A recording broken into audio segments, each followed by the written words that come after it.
교회를 무너뜨리려고 했던 자유주의자들이라고 하는 교회의 적대 세력이었던 이 교파에서 나온 목소리입니다.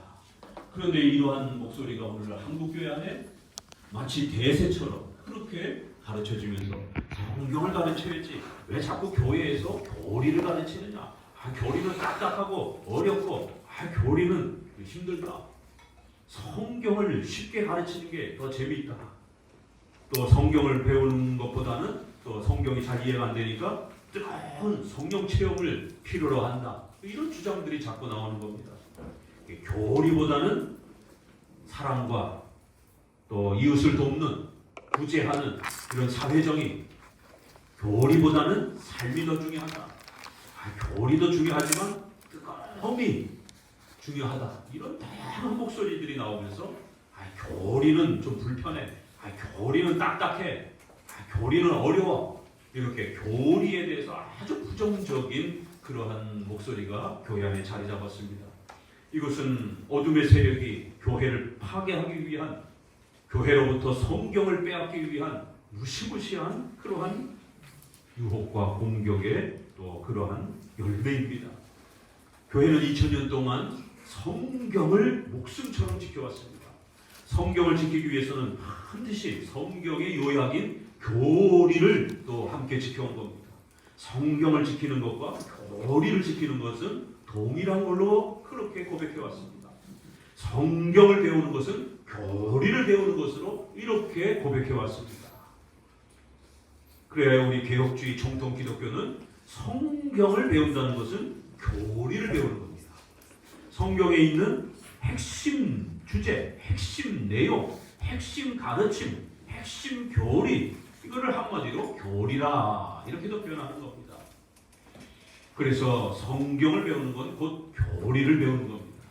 그런데 어느 순간부터 자유주의, 교회의 적대적인 입장을 가지고 있는 이러한 성경을 하나님의 말씀으로 믿지 않는, 예수님의 신성을 믿지 않는, 예수님을 그저 사회 정의를 인도하는 그런 리더로 주장하는, 훌륭한 성인으로 주장을 하는 이러한 자유주의자들이 등장을 하면서 교리보다는 삶이 중요하다, 교리보다는 사랑을 실천하는 게 중요하다, 사회정의를, 인권을 회복하는 게 중요한 것이다, 이렇게 성경보다는, 교리보다는 생활과 사랑이 중요한 것이다, 사회정의를 펼쳐야 된다, 이런 목소리를 내는 목회자와 교회는 소위 자유주의 교회에 속해 있는 그런 교파입니다. 우리 선조들은 자유주의 교회는 교회가 아니라, 기독교가 아니라고 그렇게 비판해 왔습니다. 예수님은 사회정의, 인권을 회복하기 위해서 오신 분이 아니라 우리의 죄를 해결해 주시기 위해서 영원한 지옥의 형벌을 대신 희생하시면서 우리를 구원으로 초대하시는 우리의 중보자여 구속자이지 사회정의를 인도하려고 오신 분이 아니라고 끊임없이 비판해 왔습니다. 이렇게 양쪽이 대립하다 보니까 교리를 사랑하는 정통 기독교, 교리를 싫어하는 이러한 자유주의 교파가 대립을 하다 보니까 이 중간에 혼합주의적인 그러한 교회들이 많이 생겨났습니다. 그래, 교리 중요하다, 성경을 또 이렇게 교리로 표현해서 배우는 거 인정하겠다, 그러나 교리보다는 성경을 배워야 되는 거 아닌가? 이렇게 끊임없이 교리와 성경이 다른 걸로 자꾸 이렇게 주장을 한 겁니다. 그래, 교리 배우는 거 중요하다, 그러나 성경을 배우는 게 더 중요하다, 이게 아주 묘하게 살짝 틀어놓은 겁니다. 그러면서 성경을 배우려고 하다 보니까 성경은 너무 어려우니까 뜨거운 감동이 더 중요하지 않겠느냐, 그래야 성경도 눈에 보이고 읽혀지지 않겠느냐, 이러면서 결국 교리 플러스 성경 플러스 뜨거운 은사 체험을 주장을 하는 이러한 신앙을 교회 안에다 소개하기 시작한 겁니다. 그래서 설교 시간이 줄어들고 강의 설교가 줄어들고, 그리고는 뜨거운 기도와 찬양을 많이 하는, 성경과 교리를 가르치는 시간보다는 찬송하고 기도하는 시간이 예배 시간이 더 많아지는 이러한 불균형이 나타난 겁니다. 우리 정통 기독교는 성경을 가르치기 위해서, 교리를 가르치기 위해서 예배를 1시간 정도는 강의 설교에 집중한 겁니다. 여러분 교회 왜 나오셨습니까? 인문학 강좌를 들으려 오셨습니까? 그러면 대학을 가셔야 되죠. 재미난 좀 그런 강좌를 들으러 오셨습니까? 그러면 여기 성남문화센터에서 김창욱 씨라든가 이민경 씨 얼마나 배꼽 빠지게 얼마나 그 재미난 강좌들 많이 합니까? 거기 가서 들어야죠. 교회는 왜 오신 겁니까? 교회는 성경을 배우기 위해서 오는 것이에요. 그런데 성경은 20분밖에 안 그려주고 기도하고 찬양하고 이런 시간들을 대부분 채워놓게 되면 일주일 내내 기다렸다가 겨우 20분 들으려고 교회 오냔 말이에요. 그 20분의 설교도 세상의 이러한 돌아가는 이야기, 또 뭐 문학 이야기, 뭐 또 이렇게 어떤 저자가 어떤 문학가가 이런 말을 했습니다. 이런 예화나 비유나 이런 얘기를 들으러 오는 건 아닙니다. 교회는 성경을 배우러 온 겁니다. 그래서 교회만이 가르쳐 줄 수 있는 이 성경을 소개하기 위하여 1시간 정도 이렇게 강의 설교를 해온 것이 우리 정통 기독교의 모습인 것입니다. 세 입장이 이렇게 교리와 관련해서 있다는 걸 꼭 기억하시기 바랍니다. 우리 정통 기독교는 성경과 교리는 같은 것으로, 그러나 자유주의자들은 교리와 성경보다는 삶을, 사회정의를, 사랑을 강조하는 이런 입장. 그리고 세 번째는 그 중간쯤 섞어서 교리와 성경을 인정하는 듯 하면서도 그러나 뜨거운 그런 체험이 더 있어야 된다 이렇게 주장하는 교리와 뜨거움을 이렇게 혼합해서 소개하는 그런 교파가 있다는 걸 꼭 명심하셔야 됩니다. 여러분에게 나눠드렸던 그 카톡의 표현을 읽어서 또 참고하셔도 괜찮습니다. 이 종교개혁자들이 루터, 칼빈이 이 교리문답을 이렇게 표현을 했습니다. 제가 읽어드리도록 합니다. 소유리문답을 모르는 사람을 기독교인이라고 부를 수 없고 성찬의 상에 받아들여질 수 없다. 이것은 마치 기술자 자신의 직업의 법과 규칙을 모르면 쫓겨나고 무능한 자로 여겨지는 것과도 같다. 이 루터가 종교개혁을 일으켰습니다. 오직 믿음으로 구원받아야 된다. 이거는 많이들 알아요. 그런데 이 오직 믿음으로 이 기독교의 소중한 올바른 가르침을 배우기 위해서 반드시 성경을 읽어야 되고, 성경을 읽기 위해서는 성경이 워낙 방대하다 보니까 이걸 창세기부터 계시록까지 어린아이들에게, 또 새신자에게, 아니 기존 오래된 신자도요 1년에 성경 한 번 읽기도 어렵습니다. 그러면 저 가을쯤에 가면 앞에서 읽었던 거 다 잊어버리고 있어요. 그래도 열심히 읽으셔야죠. 1년에 한 번 읽는 거 어렵습니다. 이렇게 기존 신자에게도 성경이 워낙 분량이 많다 보니까 이거를 한꺼번에 읽고 이해할 수가 없습니다. 목회자도 이걸 다 외워서 이해할 수가 없습니다. 여러분, 아브라함이 몇 세에 부름을 받았습니까? 어디서 부름을 받았습니까? 중간에 어디로 왔습니까?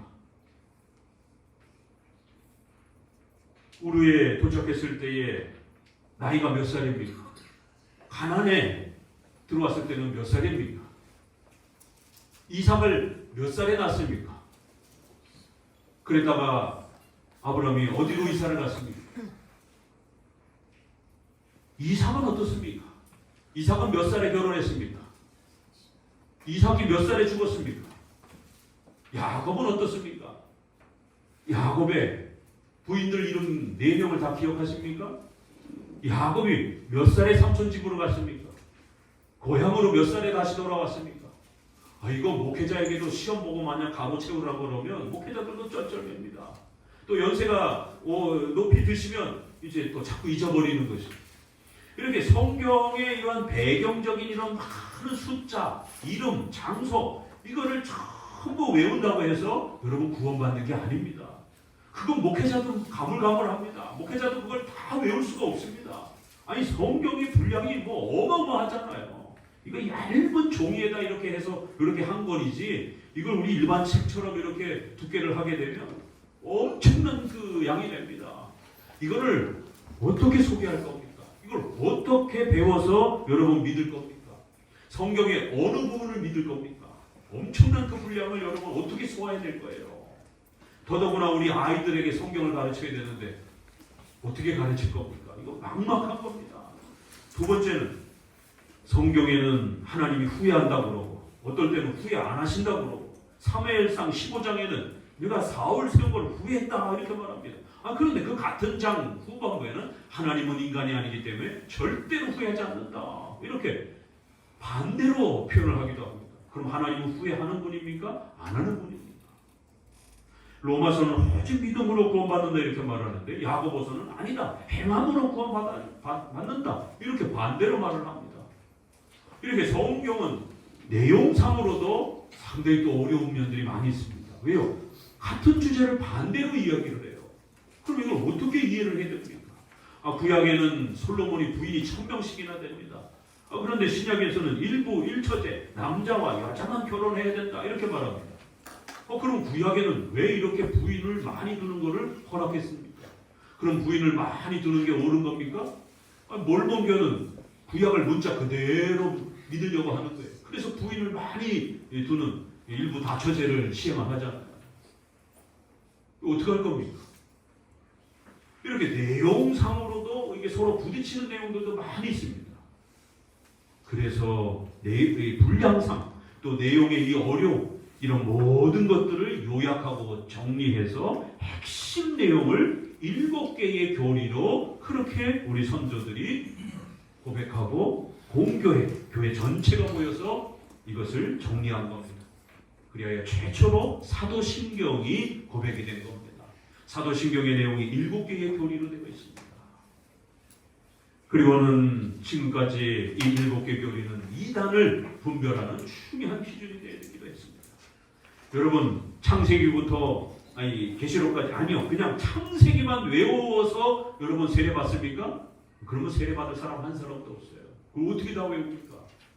그러나 여러분 7개의 핵심 교리 사도신경의 이 핵심 교리 예수님은 나의 중보자여 나를 위해서 대신 정죄와 형벌을 받으셨습니다.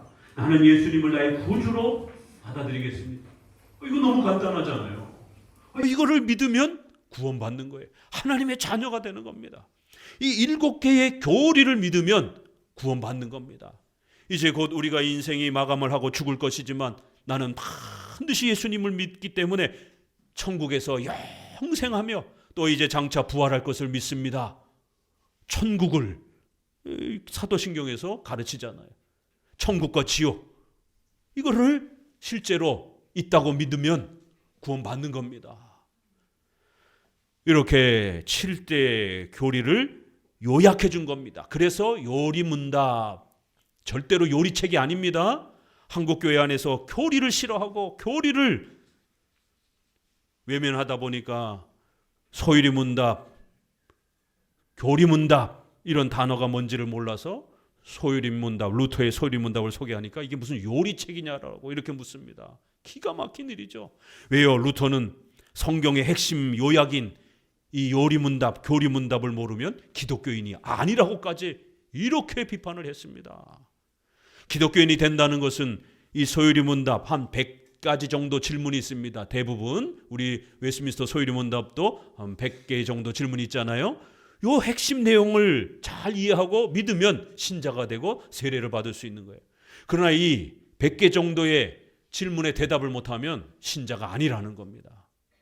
이렇게 중요한 소유리문답이 뭔지를 모르는 거예요. 한국교회 많은 교회가. 루터는 오직 믿음으로 구원받는다. 이것도 하나의 교리가 되는 겁니다.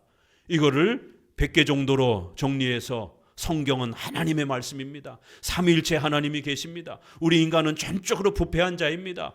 반드시 교회는 이 땅에 존재해야 됩니다. 교회는 그리스도의 몸입니다. 이렇게 100가지의 답변을 준비를 해서 가르친 겁니다. 그리고 성찬에 나올 수 있도록 허락해 준 거예요. 소유리문답을 모르는 사람은 기독교인이라 부를 수 없다. 명심하셔야 됩니다. 또 존 칼빈은 이렇게 말합니다. 제네바 교리문답 서문에 교회는 언제나 어린아이들을 기독교 신앙 안에서 양육하라는 특별한 권면을 받아왔다. 이를 수행하기 위해서 교회는 옛적에 학교들을 운영했을 뿐만 아니라 성도 개개인에게 각자의 가족을 잘 가르치도록 권고하기도 했다. 또한 교회는 모든 그리스도인에게 공통된 주요 교리, 교리의 이 핵심에 대해 어린아이들이 잘 알고 있는지의 여부를 심사할 수 있도록 공적 규정도 소유하고 있었다. 이를 규모 있게 수행하기 위해 교회는 교리문답이라 불리우는 어떤 특별한 규범을 사용하였다. 자, 잘 들으세요. 그러나 사탄은 자신이 교회를 흩어서 가공할 만한 폐허로 만들어 버렸음에도 불구하고 세상에 있는 대부분의 교회 안에 아직 어떤 은혜의 징표들이 남아있는 것을 보자. 저희 한마음교회처럼 이렇게 교리 교육을 아직도 하고 있는 교회들을 보자 사탄이 더 화가 나가지고 뿔딱지가 나가지고 이 남아있는 것을 보자 이 거룩한 규범을 파괴해버리고 말았다. 따라서 사탄이 남겨놓은 것은 교화 능력이 전혀 없고 단지 미신만을 산출해낼 수 있는 몇 가지 유물들에 불과하다. 우리 어린아이들을 신자로 든든히 세우지 못하는 껍데기 교회 프로그램밖에 남아있지 않도록 사탄은 교리문답을 싹 뺏어갔다라는 거예요. 이것이 바로 현재 우리 교회 안에 왜 내적인 변화는 없고 허식만이 존재하고 있는가에 대한 이유를 설명해주는 확실한 증거이다. 우리 신자의 자녀들이 대학교 가면 왜 교회를 안 다니는가? 바로 이 이유 때문이라는 거예요. 교리 교육을 안 시켰기 때문이라는 겁니다. 이 교리문답은 옛적부터 그리스도인들 가운데 지켜져 왔고 교회가 완전히 부패했을 경우를 제외하고는 결코 포기된 적이 없는 전통적인 것이다. 칼빈은 1500년 사람이기 때문에 1500년 동안 이 교리문답 질서를 교회가 지켜왔다라는 거예요. 그리고 지금 500년 그 이후로 우리 장로교는 이 교리문답을 반드시 시켜온 겁니다. 교회가 완전히 부패할 경우를 빼놓고는 교회 안에서 반드시 이 교리문답을 가르쳐왔다라는 거예요. 가정에서 여러분의 가정에서 성경을 읽는 소리와 교리문답을 암송하고 가르치는 소리가 끊임없이 외쳐져 왔다라는 거예요. 자, 그런데 우리 성도들의 가정에서 교리문답을 가르치는 부모들의 음성과 자녀들의 음성이 사라졌어요. TV나 보고 그저 놀기나 하고 교회 와서도 노래나 하고 다른 프로그램 하고 캠프 가고 여름엔 캠프 가고 교회 안에서 교리문답을 가르치는 질서가 없습니다. 성남에서 만약 여러분 서울에서 뒤지고 찾아보세요. 과연 주중에 교리문답을 가르치는 이러한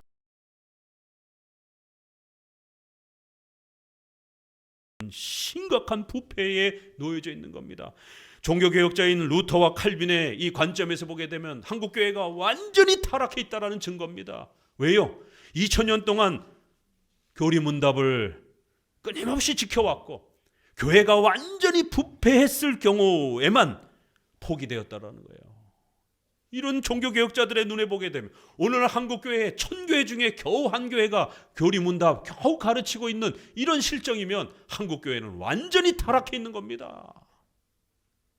교리문답을 안 배우는데 어떻게 성경을 이해할 수 있습니까? 강해 설교를 어떻게 들을 수 있습니까? 강해 설교 1시간씩이나 됩니다. 그리고 재미나고 배꼽 빠지는 이야기가 아니라 이신칭이 전가, 원죄, 삼일체 이런 기독교의 중요한 단어들이 선포가 됩니다. 아이들이 못 알아듣는 거예요. 원죄가 뭐예요? 전가가 뭐예요? 이신칭이가 뭐예요? 설교를 못 알아듣는 거예요. 그게 재미없으니까 자는 거죠. 집에서 아이들에게 교리문답을 통해서 전가가 뭔지, 이신칭이가 뭔지, 삼일체가 뭔지, 원죄라는 게 도대체 뭔지 부모가 그 단어를 교리문답을 통해서 가르치고 또 교회에서도 끊임없이 가르쳐야 아이들이 전가라는 게 내가 한 게 아니지만 내가 한 것처럼 여겨준다는 말이구나.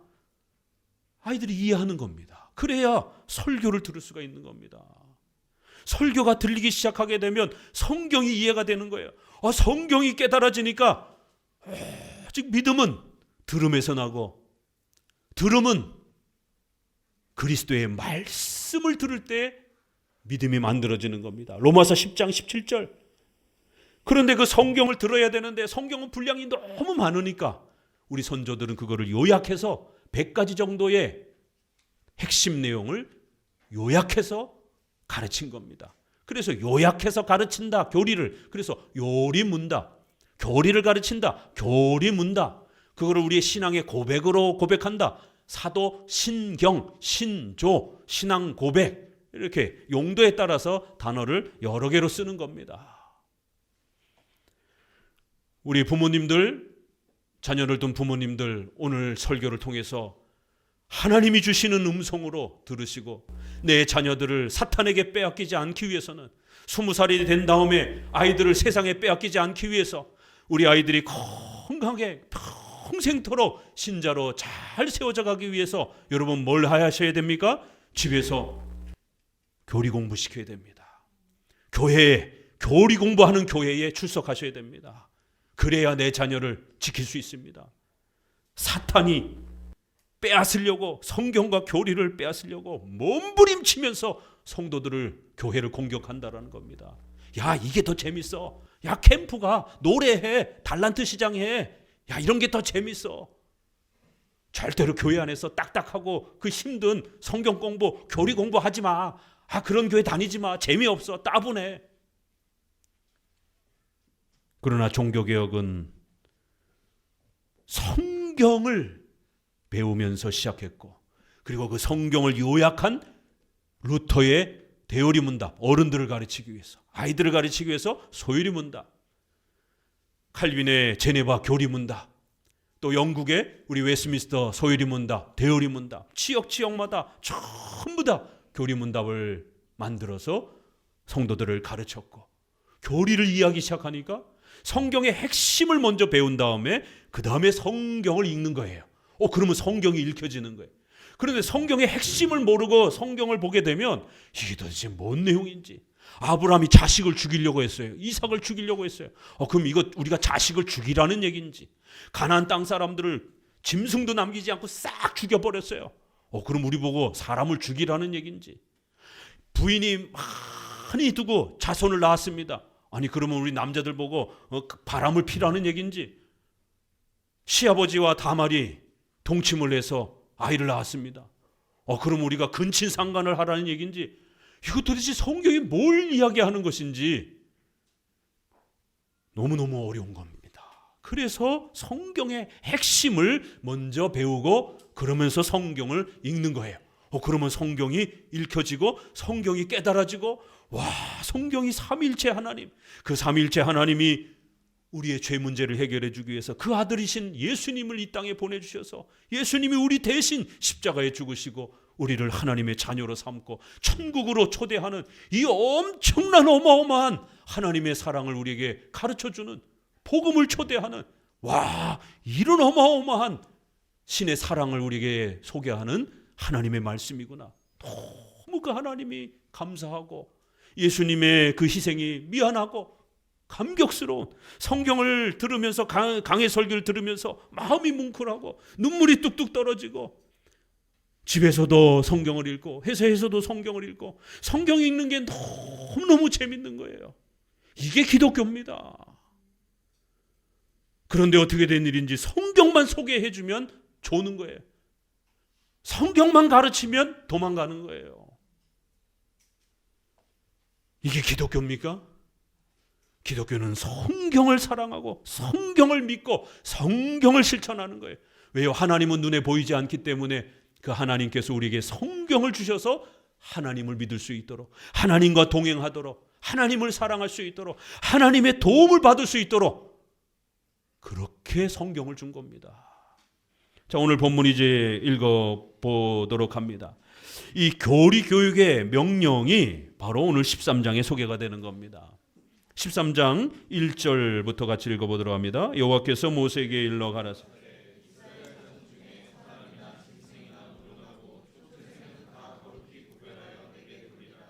내 것이니라 하시니라. 모세가 백성에게 이르되 너희는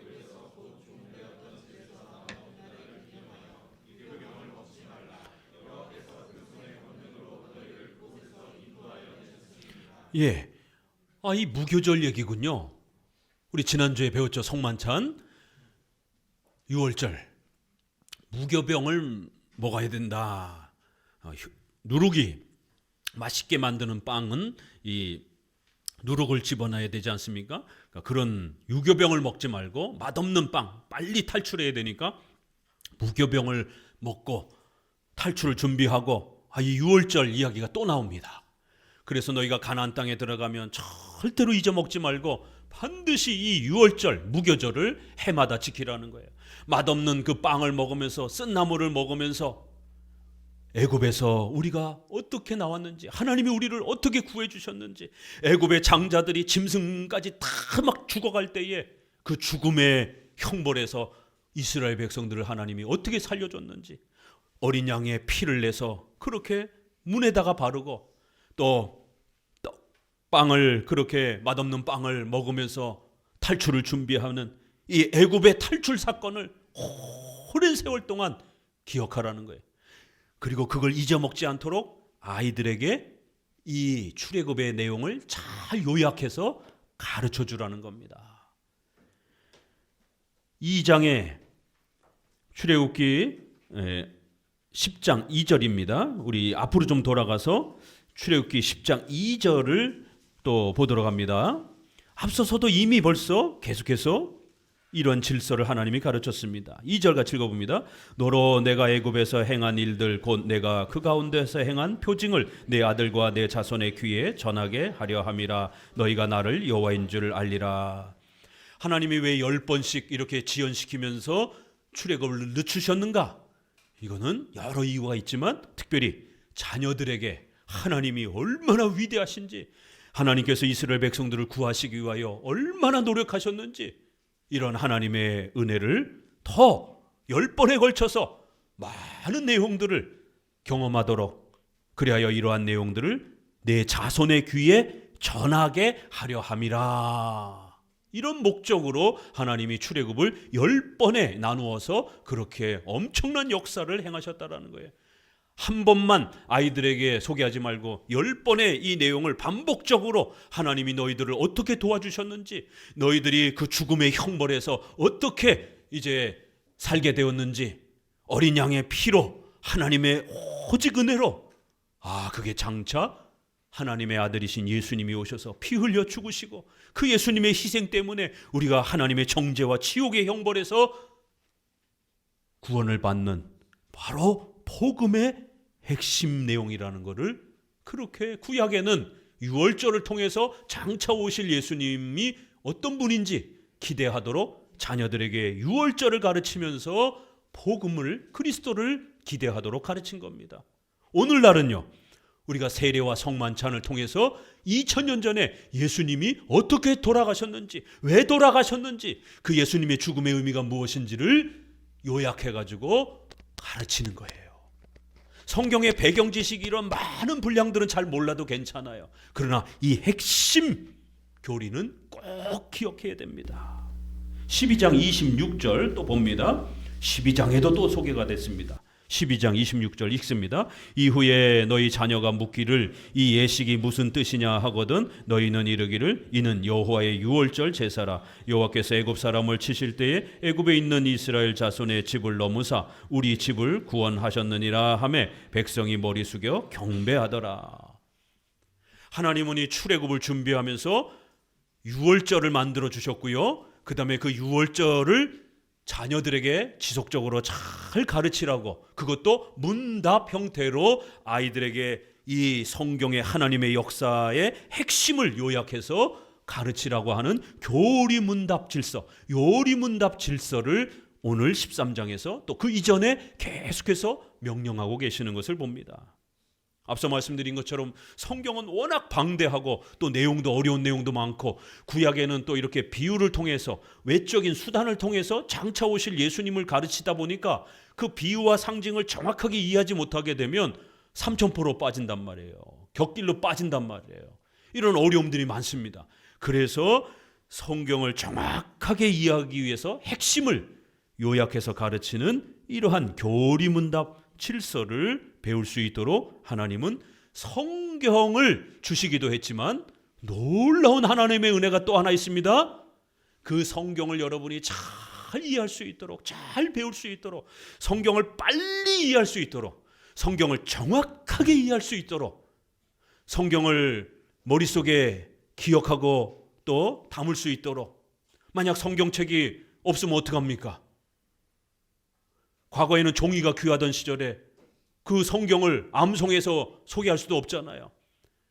지금은 핸드폰에 또 뭐 종이가 많이 있지만 옛날에는 종이도 귀하던 시절에 그 성경을 어떻게 소개할 겁니까? 그래서 하나님은 성경을 요약해서 배울 수 있는 성경 공부 방법도 하나님이 만들어준 겁니다. 교리를 문답식으로 우리가 이렇게 예배 시간에 신앙 고백으로 2000년 동안 계속 이렇게 하는 거예요. 왜요? 성경을 정확하게 이해하기 위해서. 하나님이 교회에 주신 선물입니다. 성경도 주셨지만 성경을 배우는 방법도 주신 거예요. 이건 사람이 만든 게 아닙니다. 교회에서 비록 목회자들이 장로들이 모여서 이제 공교회가 사도신경과 같은 교리를 문장을 정리하고 이렇게 사람의 또 수고를 사용하셨습니다. 아니 성경을 기록할 때도 하나님이 사람의 수고를 사용하셨잖아요. 하나님께서는 하나님의 뜻을 성경을 사람의 손을 통해서 주셨고 또 성경을 공부하는 방법도 이렇게 성경을 핵심을 요약하는 교리문답 방법도 하나님이 만들어준 겁니다. 그런데 서점에서 어떤 목사님이 성경 공부 방법이라고 성경을 관통하는 법, 성경을 한눈에 읽는 법 이런 책들을 함부로 읽으면 큰일 납니다. 그건 그 목사님이 만든 거예요. 그 목사님이 나름대로 생각해서 정리해 놓은 겁니다. 근데 그걸 어떻게 믿을 수 있어요? 검증을 받아야 되잖아요. 그러나 이 교리문답은 2000년 동안 교회가 지켜온 겁니다. 사도신경은 2000년 동안 고백해온 거고 2000년 동안 검증한 거예요.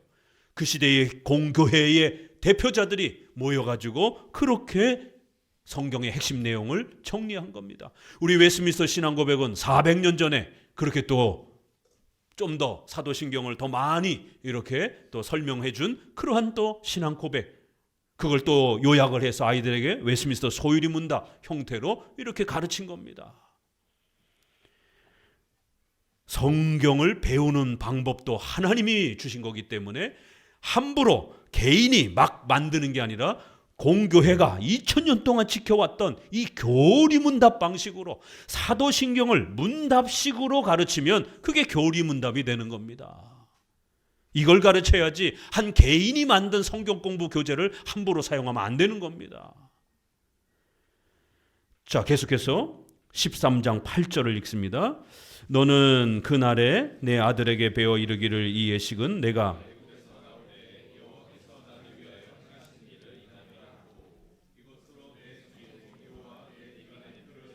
여호와의 율법으로 내 입에 있게 하라. 여호와께서 능하신 손으로 너를 애굽에서 인도하여 내셨음이니 연년이 기한이 이름. 8절에도 우리 여기 여러분의 자녀들이 아빠 성찬이 도대체 뭐야? 그러면 대답하셔야 됩니다. 우리 부모님들, 저 뒤에 계신 부모님들, 자녀들에게 왜 우리가 성찬을 참여하는지, 옆에 아이가 왜 12시 다 됐는데 배고픈데 부모만 먹습니까? 나도 줘요 하면 넌 안 돼. 14살이 될 때까지는 안 돼. 왜요? 가르쳐 주셔야 됩니다. 부모가 대답을 못해요.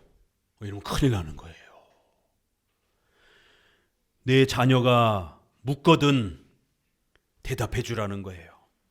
이 유월절이 무슨 의미인지, 왜 하나님이 우리에게 유월절, 무교절을 만들어 주셨는지 부모가 1차적으로 답변하고 또 교회 와서 교회의 목회자와 또 교회에 봉사하시는 분들이 또 교리문답을 해주는 겁니다. 그리고 집에서 우리 부모님들은 구약에는 어떻게 했다고요? 자녀들이 성경을 배울 수 있도록, 자녀들이 교리를 배울 수 있도록 집 문에다가 성경 구절을 적어놓고, 손에다가 성경 구절을 적어놓고, 이마에다가 성경 구절을 적어놓고, 애들이 다니는 모든 공간에다가 성경의 핵심 그 구절과 내용을 적어놓은 겁니다. 부모들이 자녀들이 성경을 배울 수 있도록, 교리를 배울 수 있도록 몸부림치도록 이렇게 하나님은 명령한 거예요. 왜요? 성경 배우는 게 만만치 않기 때문에. 오늘 자녀를 둔 우리 부모님들은 여러분의 자녀들이 성경을 배워갈 수 있도록 어떤 노력을 하고 계십니까? 화장실에도, 거실에도, 또 애들 책상 앞에도 성경 구절과 사람의 제일 된 목적은 하나님을 영화롭게 하는 것이며 교리문답도 좀 적어 놓으셨습니까? 목사님이 신방을 다녀야 되는 이유입니다. 집에다가 어떻게 꾸며놓고 있는가? 우리 신자들은 어떻게 사는고 있는가? 자녀들에게 성경을 가르치기 위해서 자녀들이 눈만 뜨면 제일 먼저 성경 구절이 눈에 뜰 수 있도록 천장에다가 태초에 하나님이 천지를 창조하시니라 전능하사 천지를 만드신 하나님을 믿사오며, 이렇게 하나님은 우리 자녀들이 살아가는 그 생활 공간 모든 곳에 성경과 핵심 교리를 적어 놓으라는 거예요. 이게 이제 유대인들에게 전통에 대해서 테플린이라고 하는 이런 형태로 요만한 상자를, 왜 TV에 보게 되면 유대인들이 손목에다가 이렇게 하고 머리띠에다 이렇게 하고 그 상자 안에다가 성경 구절을 이렇게 성구함이라 해가지고 집어넣습니다. 그리고 문에다가 또 이렇게 옆에다가 메추자라고 하는 상자를 만들어 갖고 거기 성경 구절을 넣습니다. 아니, 그런 형식은 따라하면서 정작 성경 공부는 안 하는 거예요. 그렇지만 어찌됐든 그런 전통이 남아 있습니다. 우리는 기독교인들은 어떻게 해야 됩니까? 한 달이 되도록, 일주일 되도록 성경 구절 하나 아이들하고 같이 암송하지 않고 읽지 않고 교리 한 구절 읽지 않으면 이 아이가 20살이 돼서 어떻게 신자로 남아있겠습니까? 어떻게 교회 와서 설교를 듣고 예배를 사모하며 아이들이 오겠습니까? 안 나오죠, 당연히. 그래서 하나님은 이제 출애굽의 이 본격적 장면에서 가장 중요한 사실을 명령하는 거예요. 부모들아, 너희들이 이제 출애굽하고 나서 그 가나안 땅에 들어가서 편안하게 살 때에 꼭 이 유월절을 지키고, 또 유월절의 의미가 무엇인지 자녀들에게 문답 형태로 교리를 가르치라는 거예요. 이거를 명령하시고 세워주신 겁니다. 그리고는 이 질서가 오늘 수천 년이 흐른 뒤에 오늘 우리에게까지 문답 형태로 성경의 핵심 교리를 배우는 질서가 남아있게 된 겁니다. 유월절에는 어린 양의 피로 문에다가 잔뜩 발랐잖아요. 그건 한 번만 하는 사건이기 때문에 가나안 땅에 들어가서는 대신 그 문에다가 뭘 붙여놓는 거예요? 성경 구절을 붙여놓는 거예요. 장차 예수님이 오실 것이다. 우리의 중보자가 올 것이다. 뭘 의미하는지 알겠죠? 그 문에다가 발라놨던 피가 이제는 성경 구절로 대치가 돼서 바로 그 어린 양의 피를 발랐던 거는 장차 오실 유월절 어린 양 대신 예수 그리스도시다. 바로 우리의 중보자가 오실 것이다라는 걸 문지방에다가 성경 구절을 적어놓고 아이들이 들어갈 때 나갈 때마다 예수님이 우리의 중보자라는 사실을 마음속에 새길 수 있도록, 이렇게 성경에 많은 사건이 있지만 출애굽에 관련된 그건 복음의 본질이요 핵심이기 때문에 그것만이라도 아이들에게 가르치라는 거예요. 잠언서 조금 더 읽어가시게 되면 출애굽기 13장 14절 더 읽어봅니다. 14절 또 있습니다. 장래에 내 아들이 내게 묻기를 이것이 어찌미냐 하거든 너는 그에게 이르기를 여호와께서 그 손의 권능으로 우리를 애굽 그때 바로가 강팍하여 우리를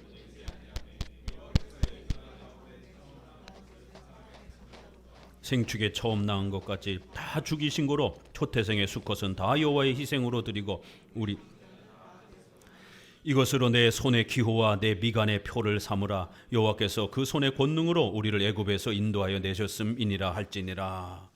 이렇게 오늘 출애굽기 13장은 유월절 무교절을 꼭 지키고, 이거를 지키기 위해서는 알아야 되니까 자녀들에게 교리문답으로 부지런히 가르치라는 거예요.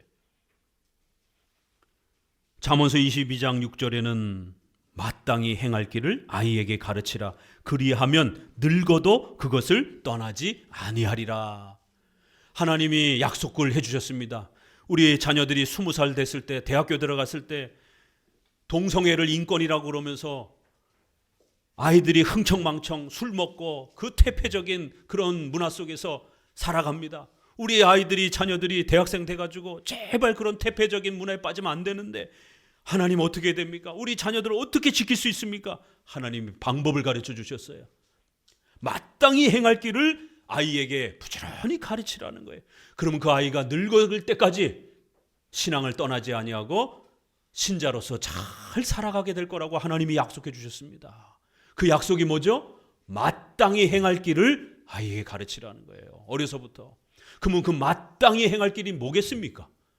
성경 다른 구절에 바로 이렇게 성경의 핵심을, 교리를 아이들에게 어려서부터 가르치라는 거예요. 그래서 아이들이 교리를 잘 이해하게 되면 부모가 안심해도 괜찮다라는 겁니다. 자, 신명기 말씀으로 가봅니다.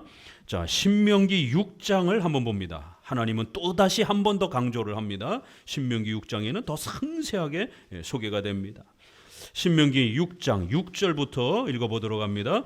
오늘날 내가 내게 명하는 이 말씀을 너는 마음에 새기고 내 자녀에게 부지런히 가르치며 집에 앉았을 때든지 길에 행할 때든지 누웠을 때든지 일어날 때든지 이 말씀을 강론할 것이며 너는 또 그것을 내 손목에 매어 기호를 삼으며 내 미간에 붙여 표를 삼고 내 집 문설주와 바깥문에 기록할지니라.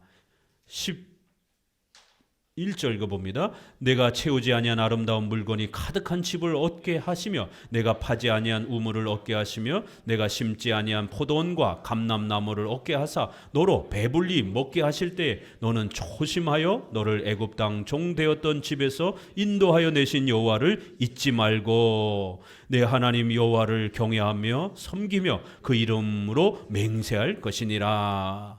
가나안 땅에 들어가서 이제 편안하게 먹고 살게 될 때에 절대로 잊어버리지 말라라는 거예요. 배부르다고 잊어버리면 큰일 난다라는 겁니다. 20절 계속 있습니다. 20절 훗일에 내 아들이 내게 묻기를 우리 하나님 여호와의 명하신 증거와 말씀과 규례와 법도가 무슨 뜻이뇨 하거든 너는 내 아들에게 이르기를 우리가 옛적에 애굽에서 바로의 여호와께서 권능의 손으로 크고 두려운 이적과 기사를 애굽과 바로와 그 온 집에 베푸시고 우리 열조에게 맹세하신 땅으로 우리에게 주어 들어가게 하시려고 우리를 거기서 인도하여 내시고 여호와께서 우리에게 이 모든 규례를 지키라 명하셨으니 이는 우리로 우리 하나님 여호와를 경외하여 항상 복을 누리게 하기 위하심이며 또 여호와께서 우리로 오늘날과 같이 생활하게 하려 하심이니라. 신명기에서도 아이들이 부모에게 묻고 부모가 대답하는, 출애굽기에서는 6월절만 소개했지만 이제 신명기에서는 여호와께서 명하신 증거, 말씀, 규례, 법도 이렇게 성경의 핵심 내용을 자녀들에게 잘 가르치라는 거예요. 여기서도 또 나오잖아요. 바로 출애굽, 애굽의 이야기를 가르쳐 주라는 거예요. 다른 건 몰라도 이 출애굽의 사건은 아이들이 꼭 기억해야만 된다는 거예요. 그래야 복음을 잘 이해할 수 있다는 겁니다. 여러분, 교리문답을 가정에서 교회에서 부지런히 가르치면 하나님이 어떻게 축복해 주시겠다고요? 이거 꼭 명심하셔야 됩니다. 하나님을, 여호와를 경외하며 항상 복을 누리게 하기 위함이시며 우리가 오늘날 같이 이렇게 안전하게 생활하게 하려 하심이니라. 이게 하나님의 약속입니다. 교리문답 잘 가르치면 하나님이 도와주겠다라는 거예요. 여호와를 경외하는 법을 아이들이 배우게 된다라는 거예요. 그리고 항상 생활 속에서 하나님의 동행하심으로 인하여 복을 누리게 된다라는 거예요. 그래서 이와 같이 오늘날과 같이 생활하는 이러한 풍족한 하나님의 또 도우심과 은혜를 누리게 될 거라는 겁니다. 거꾸로 교리문답을 안 배우면 그 모든 것들을 빼앗기게 된다라는 거예요.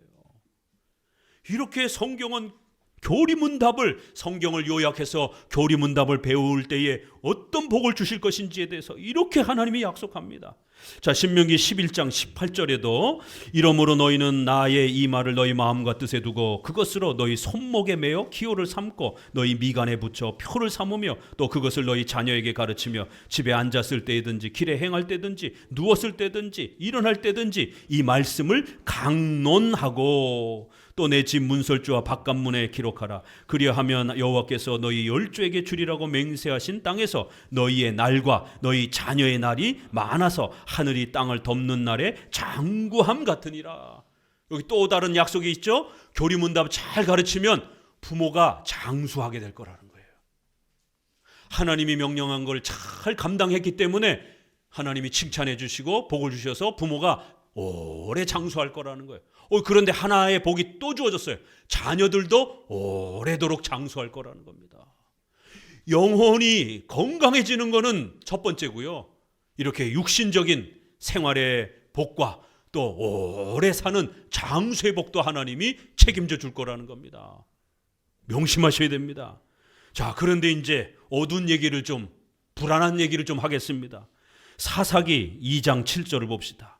만약 여러분들이 교리문답을 등한시하면 교리를 가르치는 이러한 교회를 안 다니게 되면 어떤 일이 벌어지는가? 사사기 2장 7절에서는 교리교육을 소홀히 할 때에 하나님의 무서운 징계와 책망이 소개가 됩니다. 사사기 2장 7절에 백성이 여호수아에 사는 날 동안과 여호수아 뒤에 생존한 장로들, 바로 그 어른들이 살 동안만 여호와를 섬겼더라. 이런 무서운 말이 나옵니다. 2장 10절을 같이 읽어봅니다. 그 세대 사람도 다 열조에게로 돌아갔고 그 후에 일어난 다른 세대는 여호와를 알지 못하며 여호와께서 이스라엘을 위하여 행하신 일도 알지 못하였더라. 이스라엘 자손이 여호와의 목전에 악을 행하여 바알들을 섬기며. 여호수아와 어른들이 살아있는 동안에는 신앙이 잘 유지가 됐어요. 그런데 그 자녀들이 성장하고 나서 자기들의 다음 세대에게 신앙을 제대로, 교리교육을 제대로 안 시킨 거예요. 그러다 보니까 다음 3세대, 4세대 자녀들이 성장했을 때는 교리교육을 안 해가지고 출애굽의 이 소중한 성경의 핵심 요약을 안 가르쳤더니만 그 후에 일어난 세대들은 여호와의 행하신 그 모든 일들을 다 잊어버렸더라.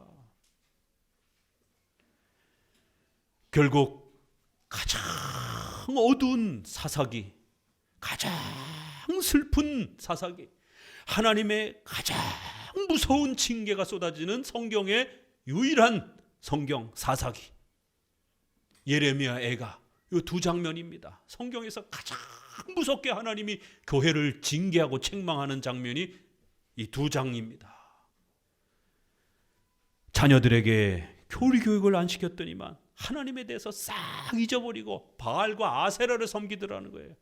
오늘날 한국교회가 교리교육을 안 시키니까 교회는 어정쩡하게 다니면서 예수님 외에도 구원이 있다라고 하는 이런 WCC, WEA, 타종교에도 구원이 있다라고 하는, 결국 타종교를 받아들이는 거예요.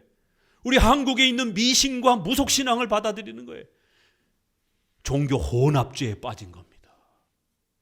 하나님도 섬기고 미신도 섬기고 불교도 섬기고 힌두교도 섬기는 바알과 아세라, 가나안의 토속 종교도 받아들이는 거예요. 종교 혼합주의에 빠졌더라는 거예요. 어떻게 예수님 외에도 구원이 있다라고 하는 이러한 행사에 목회자와 교회가 버젓이 참여하냔 말이에요. 까무러칠 노릇이죠. 호세아 4장 6절에 내 백성이 지식이 없으므로 망하는도다. 아주 호세아서는 더 선명하게 교리교육 안에서 망했다라고 이렇게 표현합니다. 노래 안에서, 찬양 안에서, 기도 안에서 아니에요. 성경에 대한 지식이 없어서 망했다라는 거예요. 내가 지식을 버렸으므로 나도 너를 버려 내 제사장이 되지 못하게 할 것이요. 더 무서운 책망의 경고가 있습니다. 내가 내 하나님의 율법을 잊었으니 나도 내 자녀들을 잊어버릴 것이다. 너희 자녀들 나 신경 안 쓸 거라는 거예요. 너희 자녀들 교회 다니든지 말든지 도와주지 않을 것이다라는 거예요. 왜요? 지식을 버렸기 때문에. 그 지식은 뭐예요? 여호와의 율법이라는 거예요. 성경을 말하는 거죠. 결국 교회와 성도들이 성경을 무시하고 성경 공부하는 거 싫어하고 교리 공부하는 거 싫어하고 그러다 보니까 지식이 없는 거예요. 그래서 성경은 이렇게 지식이라고도까지 말하는 거예요. 교리에 대한 지식이 없어서 망했다라는 거예요. 그래서 그 자녀 하나님이 내팽개칠 거라는 겁니다. 예레미야 22장 21절에는 내가 평안할 때에 내가 내게 말하였으나 내 말이 나는 듣지 아니하리라 하였나니 내가 어려서부터 내 목소리를 청종치 아니함이 내 습관이라. 우리 어린아이들에게 어려서부터 교리교육을 안 시키니까 성경을 애들이 모르는 거예요. 성경 듣는 거를 아주 어려서부터 싫어하는 거예요. 교리 교자만 나오면 애들이 어려워 듣기 싫어. 어른이 돼서도 교리를 가르치려고 하니까, 성경을 가르치려고 하니까 고리타분해 싫어요. 재미난 거, 뜨거운 거, 청년들 노래 좋아하니까 노래 많이 부르고 설교는 딸랑 10분 하고. 지금 한국교회 대형교회 예배 스타일이 청년부 예배들 보세요. 경배와 찬양 이래갖고 2시간씩 노래를 하는데 설교는 10분밖에 안 합니다. 교리 공부는 하나도 없습니다. 그러니 대학생들이 대학교 가면은 교회를 다 떠나게 되는 거예요. 이게 신자인지 아닌지 구별이 안 되는 겁니다. 어려서부터 안 듣는 게 습관이 되어서 어른이 돼서도 안 듣는다라는 거예요. 무서운 말입니다. 어린 아이일 때부터 10대 때부터 교리 교육과 성경 공부를 훈련시키지 않으면 어른이 돼서도 안 듣는다라는 거예요. 어른도 듣기 어려운데 애들이 듣겠습니까? 그게 습관적으로 어려서부터 교리를 듣고 성경을 배우는 훈련을 해야 된다라는 거예요. 자, 출애굽기 13장 3절을 다시 돌아옵니다. 13장 3절 읽어봅니다. 모세가 백성에 이르되 너희는 애굽에서 곧 종 되었던 집에서 나온 그날을 기념하여 유교병을 먹지 말라. 자, 그러면 이제 교육의 공부의 내용이 뭔지 잠깐 더 들여다볼까요? 첫 번째는 유월절, 무교절을 가르치라고 이렇게 명령하는 겁니다. 왜요? 구약에는 이 출애굽을 통해서 장차 예수님이 피 흘려 죽으시고 그 예수님의 희생 때문에 우리가 구원받게 될 것이다라는 이 소중한 복음을 모형적으로 상징적으로 이렇게 출애굽 사건을 통해서 가르쳤기 때문에 유월절을 지키라는 거예요. 유월절을 아이들에게 가르치라는 거예요. 자, 또 하나를 하나님이 명령하십니다. 13절 12절부터 읽어봅니다. 너는 무릇 초태생과 내게 있는 생축의 초태생을 다 구별하여 다 어린 양으로 대속할 것이요 그렇게 아니하려면 그 목을 꺾을 것이며 너의 아들 중 15절 그때 바로가 강박하여 우리를 보내지 아니하매 여호와께서 애굽 나라 가운데 처음 낳은 것을 사람의 장자로부터 생축에 처음 낳은 것까지 다 죽이신 고로 초태생의 수컷은 다 여호와께 희생으로 드리고 우리의 장자는 다 대속하나니 이것으로 내 손의 기호와 내 미간의 표를 삼으라. 뭘 가르치라고요? 초태생을 하나님께 바치라는 거예요. 짐승에 처음 난 것들은 너네 게 아니라는 거예요. 전부 다 하나님 앞에 제물로 바치라는 거예요. 그리고 너희의 자녀들, 장자들도 하나님께 바치라는 거예요. 그런데 장자들을 교회 봉사에다가 다 이렇게 맡길 수는 없으니까 그러면 장자를 바치는 의미로 짐승이 대신 하나님 앞에 장자의 값으로 그렇게 짐승을 대신 바치라는 거예요. 예물로. 대신 바치라는 거예요. 대신 하나님께 드리라는 겁니다. 대속사상을 가르칩니다. 출애굽기 6장 6절에 너희를 구속하여, 우리가 앞부분에서도 구속이라는 단어, 속량이라는 단어, 대속이라는 단어, 바로 이 단어가 이신칭의의 전가교리를 가르치는 구약의 첫 번째 단어가 소개됐다라고 말씀을 드렸습니다. 그런데 오늘 13장에 이 구속, 속죄, 속량, 대속, 이 단어가 다시 한번 가르쳐지는 거예요. 이 유월절을 통해서 우리 성도들이 뭘 배워야 된다고요? 대속 교리를 배워야 된다는 거예요. 대속, 이 의미를 배워야 된다는 거예요. 대신, 대리, 우리 대신 누가 희생했다라는 거예요. 대속 교리는 바로 장차 예수님이 우리의 죄를 대신 짊어지고 우리의 죄가 예수님께 전가가 되는 거예요. 예수님이 대신 우리의 모든 죄를 짊어지는 거예요. 또 예수님이 순종하신 그 모든 의를 우리에게 대신 전해주는 거예요. 이거를 전가, 우리가 한 게 아닌데 우리가 한 것처럼 그렇게 값없이 여겨주는 거예요. 그렇게 칭해주는 거예요. 칭의, 전가, 대속교리, 이 어마어마한 내용을 가르쳐야 된다는 거예요. 이렇게 교리문답의 핵심이 무엇인지까지도 출애굽에서는 이렇게 또 소개를 합니다. 자, 이제 여러분 요한복음으로 이제 돌아오면서 이 교리 교육의 이 소중한 의미를 다시 한번 신약을 통해서 한번 마무리하면서 정리를 해봅니다. 요한복음 이제 5장 37절에는 이제 신약에 와서도 성경을 배우는 게 얼마나 중요한지, 또 성경의 이 내용을 배우기 위해서는 반드시 성경의 요약인 교리 형태로 배워야 되는 또 이 질서가 어떻게 소개되는지를 보면은요, 요한복음 5장 37절 읽어봅니다. 또한 나를 보내신 아버지께서 친히 나를 위하여 증거하셨느니라. 너희는 아무 때에도 그 음성을 듣지 못하였고 그 형용을 보지 못하였음. 너희 속에 거하지 아니한 이는 그의 보내신 자를 믿지 아니하며 너희가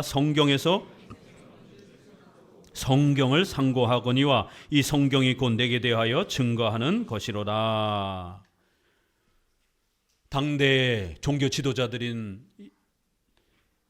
사람들을 책망하면서 너희가 아무 때에도 하나님의 음성, 하나님의 형상을 너희가 보지 못했지 않느냐. 삼일체 하나님은 우리 눈으로 볼 수가 없는 겁니다. 그래서 하나님은 우리에게 성경을 주셨다라는 거예요. 그래서 말씀을 우리가 붙잡고 이해하게 되면 하나님을 만나게 되는 거예요. 그런데 그 말씀이 너희 속에 없다라는 거예요. 성경에 대해서 무지하면, 성경에 대한 지식이 없으면 믿음이 안 만들어진다라는 거예요. 그래야 너희가 성경에서 영생을 얻는 줄 알고 성경을 열심히 읽기는 읽었다라는 거예요. 이건 맞는 방법이에요. 여러분, 체험하고 쓰러지고 노래하는 게 아니라 기독교는 성경을 배우기 위해서 함께 있는 게 기독교입니다.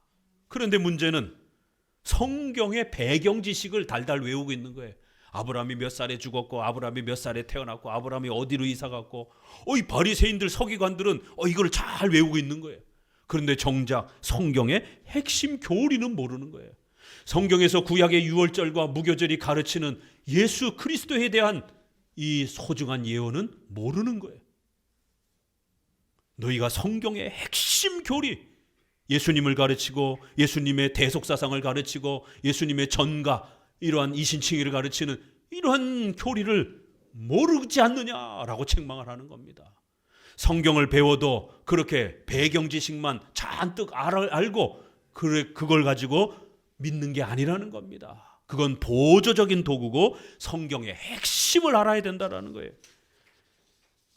자, 넘어가 봅니다. 쭉 넘어가셔서 어디를 보시느냐면 또 누가복음 1장을 한번 봅니다. 누가복음 1장 1절을 보도록 합니다.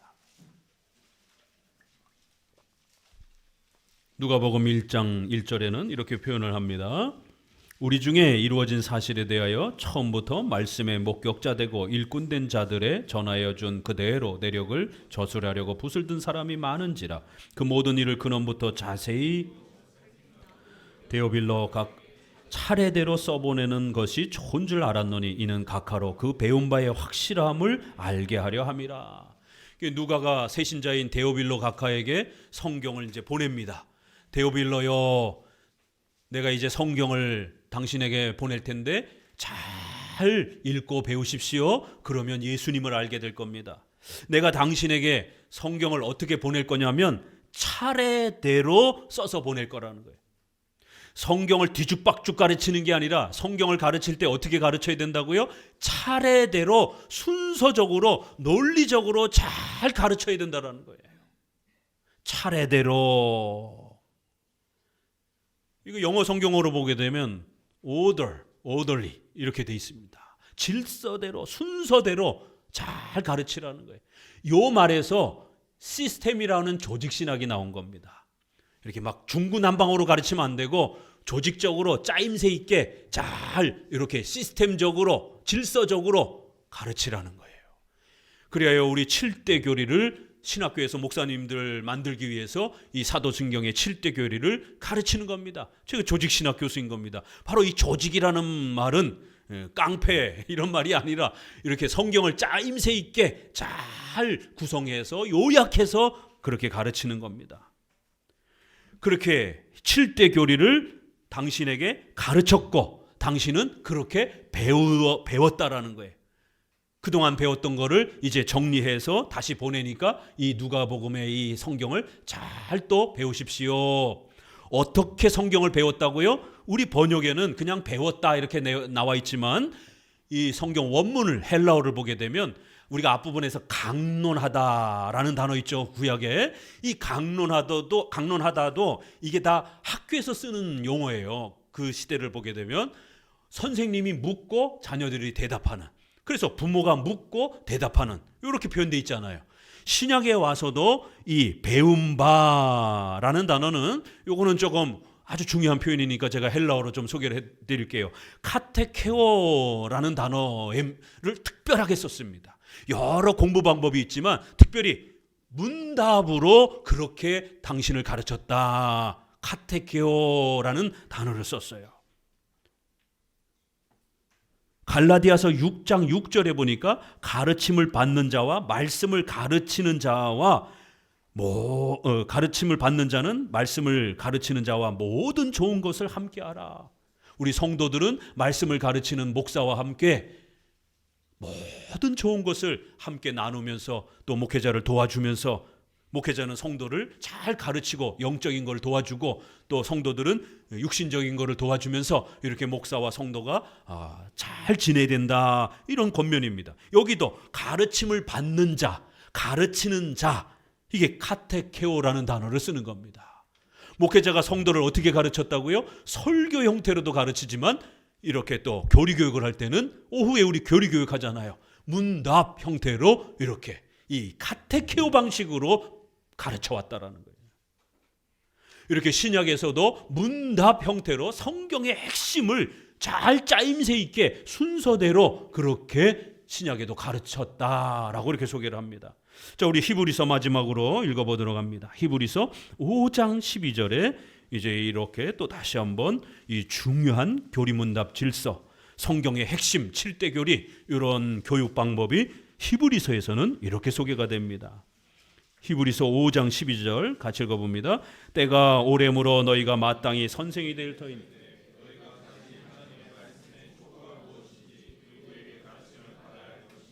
젖이나 먹고 단단한 식물을 대저 젖을 먹는 자마다 어린아이니 저희는 말씀을 경험하지 못한 자여 단단한 식물은 장성한 자의 것이니 저희는 지각을 사용함으로 연단을 받아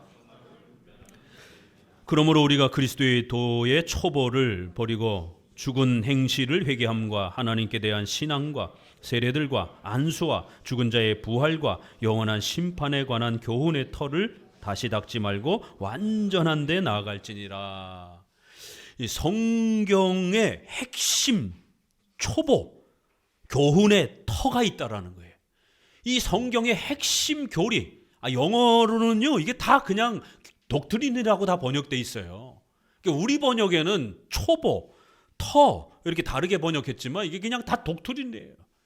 교리, 성경의 핵심 교리를 잘 배우면 교회 몇 년 다니면 선생이 될 정도로 성경에 대한 충만함을 알게 될 거라는 거예요.